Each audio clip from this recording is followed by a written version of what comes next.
Lane from Nationwide. Hi, Ling. Good morning. Good morning. How are you? I'm good. How are you this morning? Good.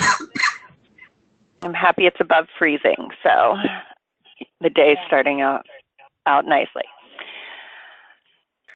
We are finally above freezing in North Carolina as well. Which is weirder for you, but yes, I'm glad we had, you are. I think almost like 10 days, if not 2 weeks below freezing, which was just absurd. Yes. It's been crazy. It's been wild weather. Okay, so it is 8:01. I think we might as well go ahead and get started. We have a number of people on, Mike, and it looks like some are still joining. I can run through the list that I see right now, and if anybody else is there and you want to chime in, that would be great. I see Ajay, Dan is on, Ling's on, Grace from Dayton, and then Mike is on, and Lynette Lee. And then Rayanne said she was on the phone as well. Is there anybody else that is on the line?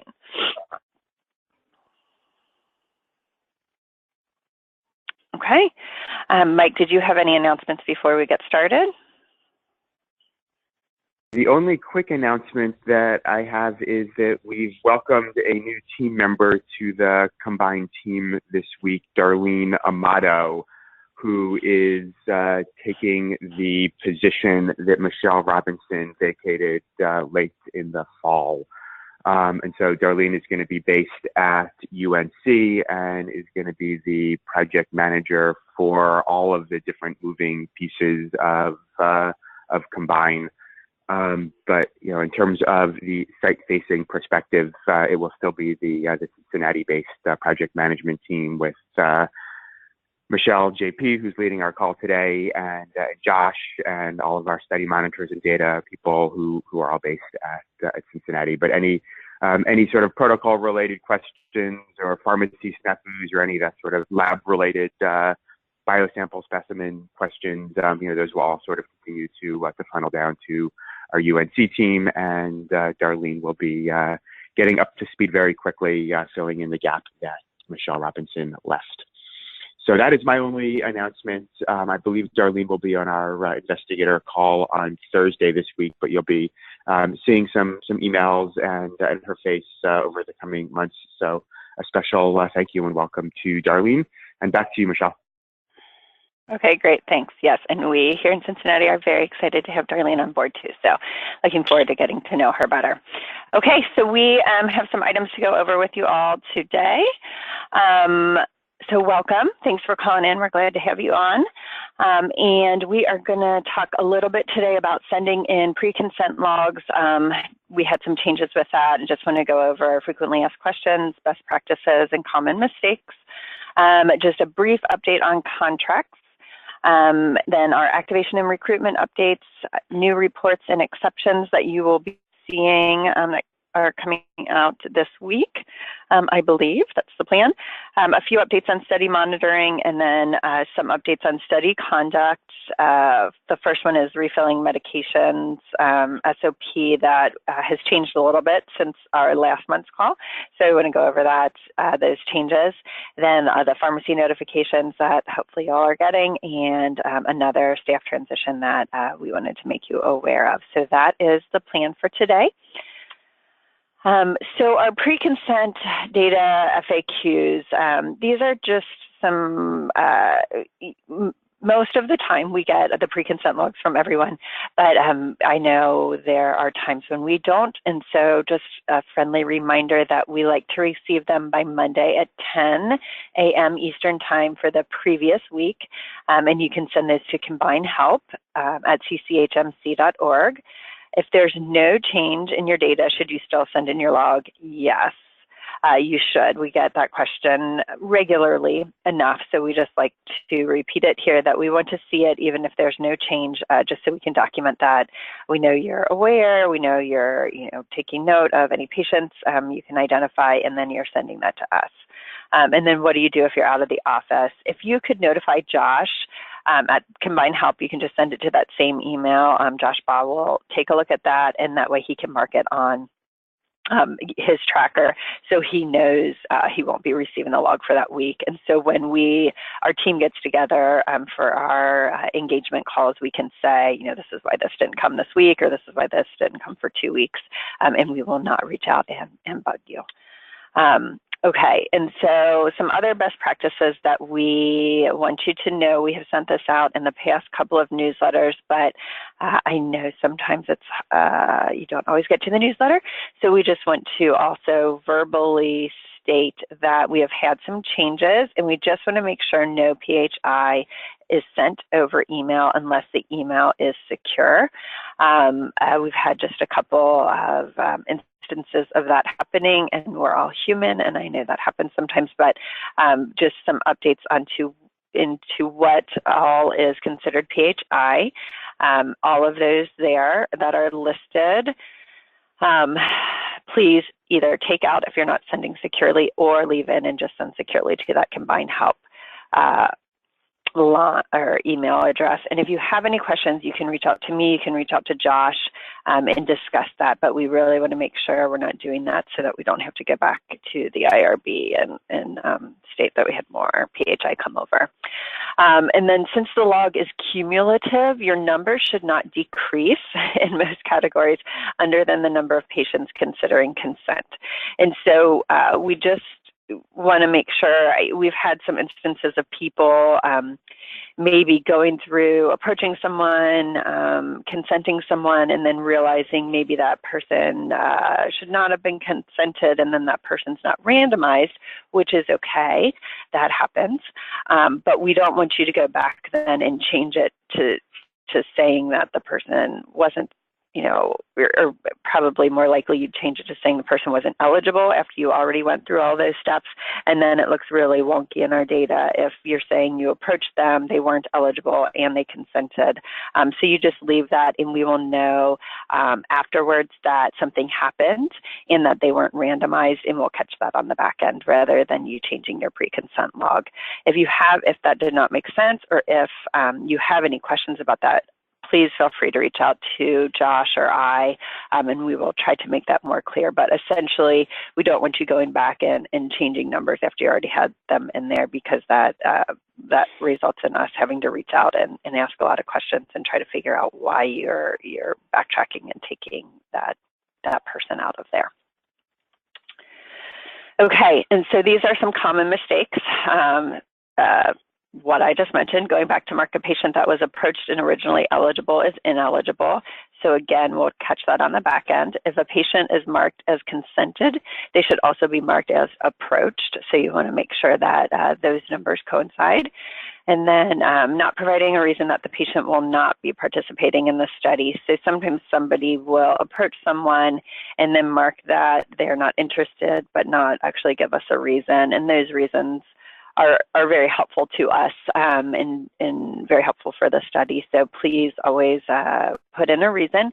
And if you have questions about your reason or a category or what it should go into, again, you can feel free to reach out to Josh or I, and we can make sure that that makes sense and is the reason that somebody is not consenting. So those are kind of the main items that Josh is running into and our team is running into weekly. And so we just wanted to make those known and let you know that you're always welcome to reach out if you have any questions about that. Okay, for contracts, just a brief update. Michelle? Sure. Hey, it's Mike. Can I just ask some questions and maybe make some comments as well? Mm-hmm. Yes. For the pre-consent logs, it sounds like it's fine if they contain some of the PHI as you define, but that it always ought to be sent as a secure encrypted email. Do I understand that correctly? Correct. That is correct, yes. And so sites don't need to go through the process of removing PHI. All they need to do on a weekly basis is use their email server's method to send it to the combined email address as a secure email.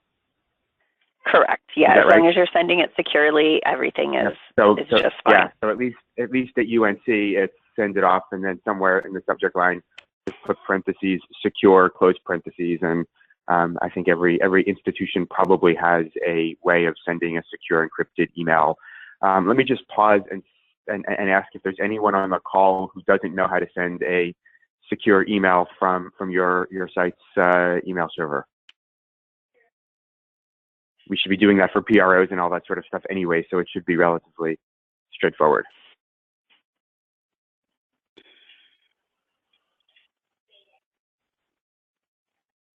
Perfect. And then the other clarifying thing I wanted to mention is sort of what is the purpose of that pre-consent log? And really there are two purposes, and hopefully we're well enough into the study by now that you all know this, and forgive me for being repetitive. I'm kind of like my grandmother. But one purpose is a tool for sites so that they can, cast a wide net and figure out everyone who may be sort of potentially eligible, do a little bit of pre-screening, exclude the patients that have obvious contraindications to methotrexate, or even those patients who may appear on your list that don't even have Crohn's to begin with, or have been on 8 different anti-TNFs beforehand, or whatever it may be, and sort of fine tune the ones that are worth approaching. And there's some dates in there that helps sites to sort of know when they need to approach and consent and randomize that patient by. So a good reason for the pre-consent logs is to help sites sort of develop their internal workflows of identifying and approaching patients. The second is to help our study team know how well the sites are doing at identifying and consenting and randomizing patients so that we can identify high performers and learn from them, as well as to learn about the study. And again, when we understand why patients and families say no, or why centers have a hard time approaching patients and families, we can develop materials or change the protocol as needed, so that we can ultimately reach as many participants as possible and give as many families the opportunity to participate. So sort of a tool for the sites and a tool for us as a combined team. After a patient says yes and signs the consent, then we hear about them in our combined database, and we can track through the inclusion and exclusion criteria and figure out who consented but ultimately wasn't able to be randomized because they didn't meet the inclusion exclusion criteria. Once they're in the combined database because they've consented, again, there's just no reason to go back to the pre-consent log and change anything. The pre-consent log is exactly that. It's a pre-consent. So anything that happens after consent and during screening that prohibits randomization, we capture that again on the combined side. So I hope that clarification is somewhat helpful. We don't have a huge agenda today. We can take some questions about the whole sort of pre-consent process if any sites have them, and otherwise I'll let Michelle move on with the rest of our agenda.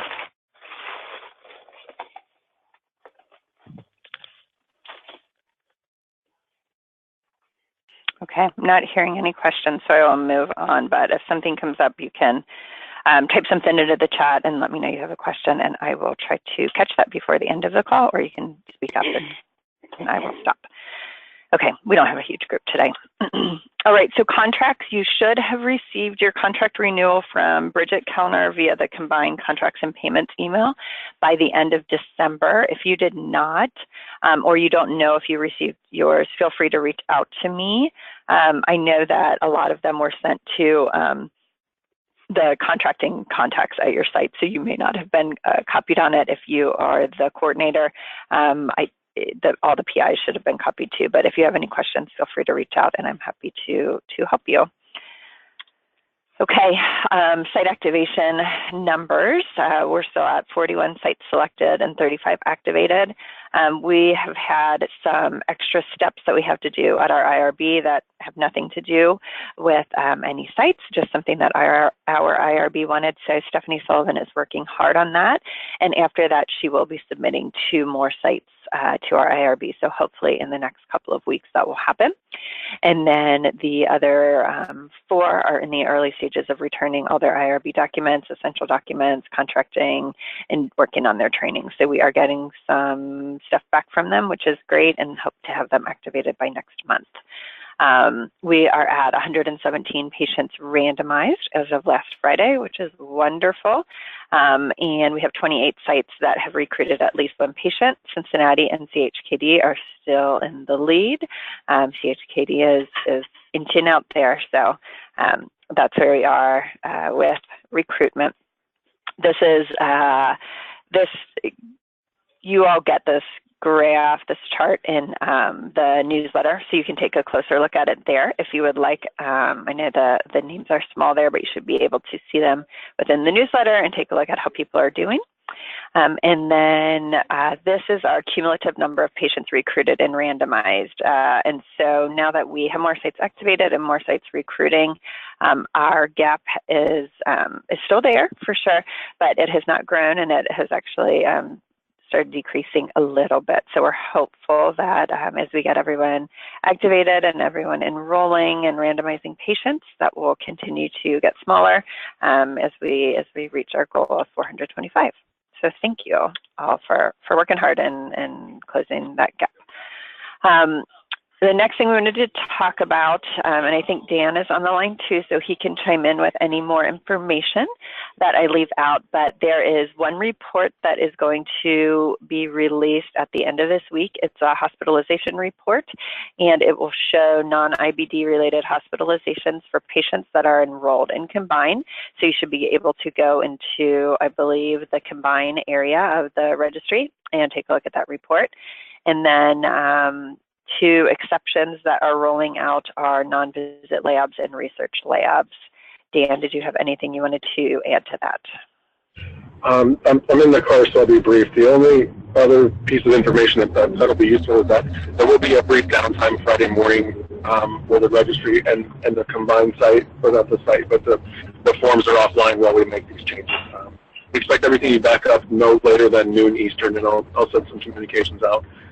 Just a reminder of the downtime, and then another note once everything's back online. Okay, great. Thank you for that. Yeah, I'm sure that will be helpful for people trying to get in, and me when I start getting all the emails. Okay, so study monitoring. I know Janine Dahlquist has been reaching out to some of you, and we did have this on the last call, and we have put this in the newsletter, but just a reminder that a data soft lock is coming at the end of this month, and all sites that had at least 1 participant visit on or before December 31st of 2017 will be involved in this quality review. All visits that occurred before December 31st must be entered into the database, and all queries resolved prior to January 31st. So if you know you have some exceptions, some queries out there, please go in and work on those. And then Janina is going to start reviewing those January 31st or February 1st, whatever. Please be aware that there will be no delay in data entry for ongoing visits at any time. So you can still enter your data. That's not going to affect your data in any way. And then she is doing this to enable a quality review of the combined data, and you will be notified via email of missing or discrepant data and asked to provide a response within 2 weeks of notification. So starting early February, Janine will start reaching out to people if she notices any missing or discrepant data, and she will just be working with you on that.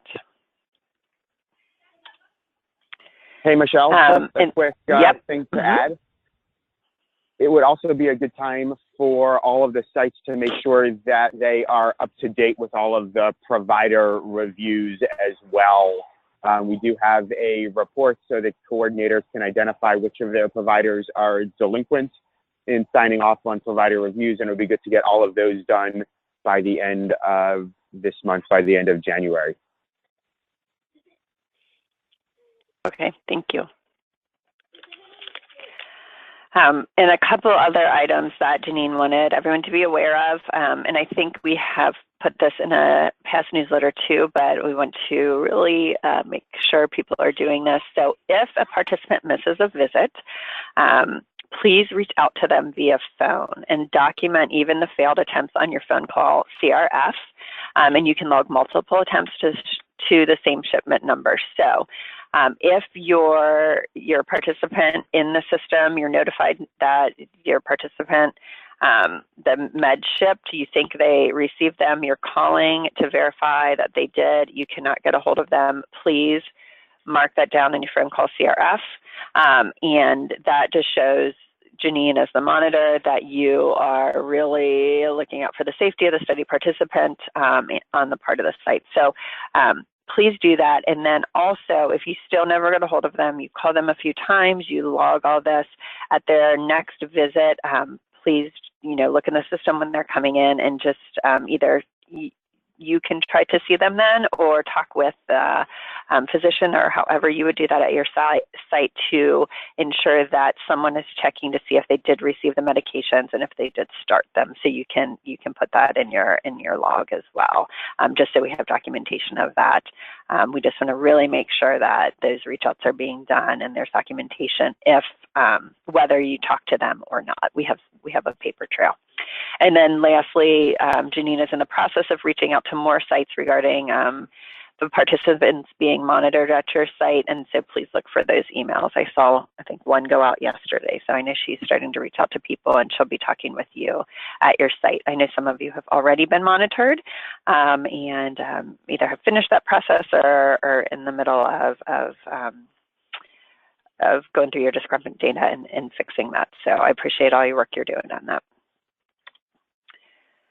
Okay, so this his process has changed a little bit since the last call, not greatly, but we just kind of put a few other caveats in there. So we wanted to go over that again with you today because we do get questions, a number of questions about what to do when patients get a new medication shipment. And so in talking with people and learning from people, we are trying to make this process a little better and a little more clear. So we did put this in the newsletter as well, but we want to make sure everyone is paying attention to it. So what we would like to do ideally is that after they get the new medication shipment, you all can instruct the patient and family to take the study medications from their first shipment through week 13 or their last week of their current shipment. So if it's a later shipment, and then before switching to the next shipment. So if it's that first shipment, that would be at week 14. And then if it's a later shipment, later than that. But that is the goal. So instruct them to take the medications through the last week of your current shipment. If the patient or family does not know which week they are on, the site's staff should be able to hopefully help them figure this out by going back to the date that the first shipment was sent and their first reported dose was taken. So you hopefully can have that information via follow-up call, but as we just talked about, those don't always happen as we like. And so if, well, I'll say this first. So the patient and family may also use the study medication guide as a tool to help keep track of the study medication use. Every family should get that from you all as they enroll in the study. And then if it is impossible to determine the exact week of the treatment the patient is on, the patient may start on the next shipment once it is received. So if you went through the first two steps and you are unable to determine which week they are on, then you can just instruct them to take the new shipment as it comes and then ask them to return all those unused medications to you at the clinic at their next visit, and then you will be in charge of destroying them. So what has changed is that first part of us asking you to try to work with them to take the medications of their current shipment that they're on through the last week of that current shipment. Do you all, since that is a change, do you all have any questions about that or any comments about that before we move on?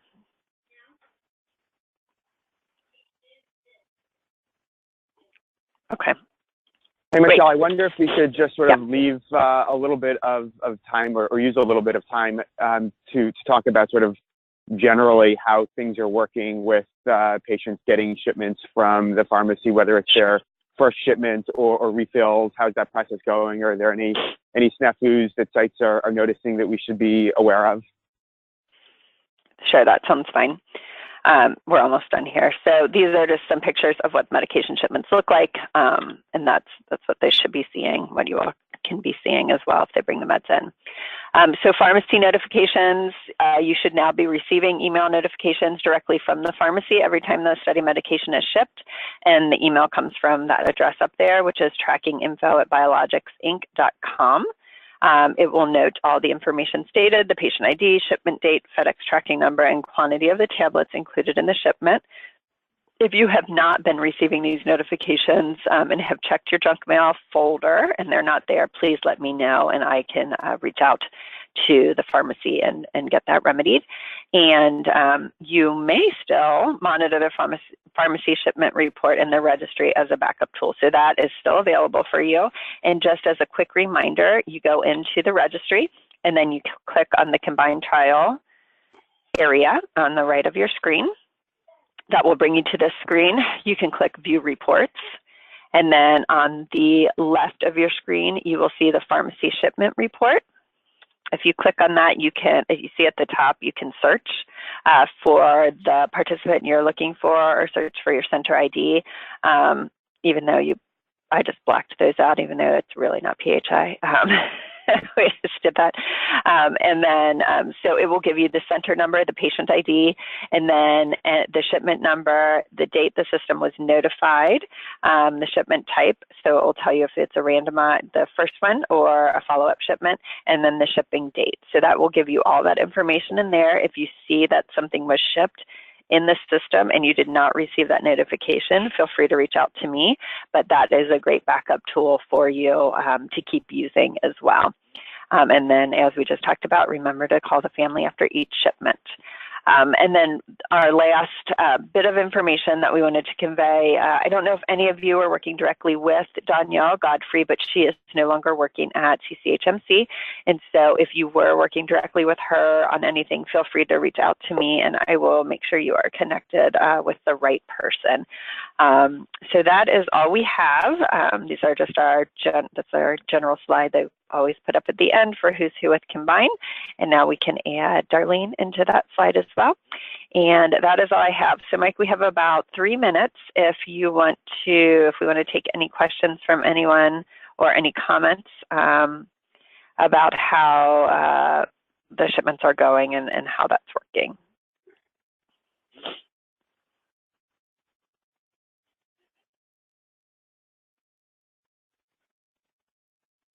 Was there anything specific, Mike, that you wanted answered or wanted feedback about? No, just sort of wanted to check in and check the pulse and see how everything is going. The use of a central pharmacy for clinical trials is sort of a very novel aspect of trial design. So I just wanted to make sure that it's working, well enough now that we have so many patients who have gotten not only their first shipment but multiple refills at this point. But hearing not much for discussion, I assume everyone's either asleep or things are working well enough.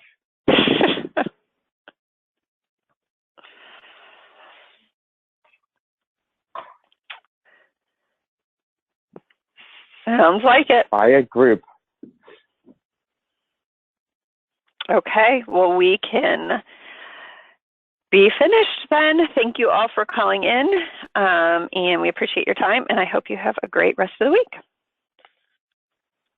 Bye, everyone.